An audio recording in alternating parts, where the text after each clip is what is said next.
How to use the 15L wax melting kits.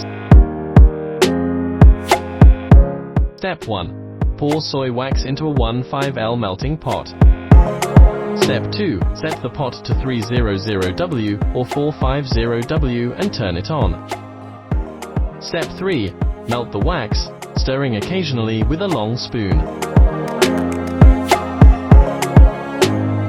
Step 4. Secure the wick in the center of the candle container. Step 5. Place the wick holder on the container. Step 6. Pour melted wax into the container and let it cool. Step 7. Mix melted wax with dry crumbs in a glass basin.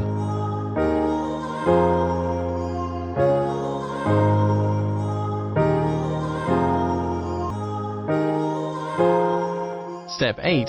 Blend the mixture until creamy, then add color. Step 9. Prepare a piping bag with a nozzle for design.